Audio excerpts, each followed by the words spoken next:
There are always anime that will give you a sense of hope, and then all of a sudden, destroy all hope you had for it. The healer who was banished from his party is in fact the strongest was an anime I was actually looking forward to. As someone who really loves fantasy anime, the long title made it seem like it'll be a really good banished from the party anime. We had some very interesting banished anime, like Banished from the Hero's Party, The Weakest Tamer, and Beast Tamer. On top of that, we had a banger of an OP healer anime, The Wrong Way to Use Healing Magic. So starting off, the anime gave off pretty decent introductions and groundwork to what the anime was going to be about. Roust was looked at as an ignoramus. Now, I'm gonna be honest, I didn't know what the fuck that meant. Ignorant or something like that? I'm not too sure. But he was looked at as a useless healer, but his combat prowess was something to be known. But he was known as a healer and he could only use basic healing magic. He couldn't, cure poison or whatever, so people looked at him like he was useless. After getting kicked out,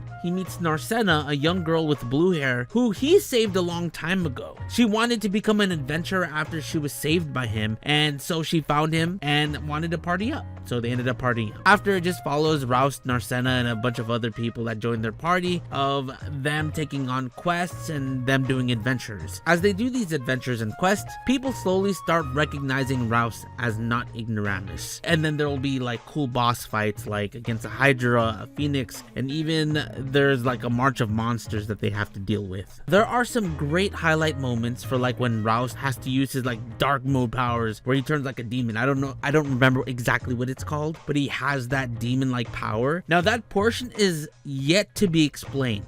Just based how the anime ended, it seems like there will be a second season that will probably expand more on that idea. The fight scenes and the adventures were pretty fun to watch. Storyline also had a ton of potential, but for me, where it kind of fell short was everything felt super anticlimactic, especially the last fight against the evil dragon. Like the story was leading up to something big with Narcena and the sleeping princess, Roust and his demon-like powers, and for the dragon to only be killed by a slow stab by Narcena and Roust, like what the fuck was that? I was like, literally, is that it? All of this story just for that to end like that? Now, who knows?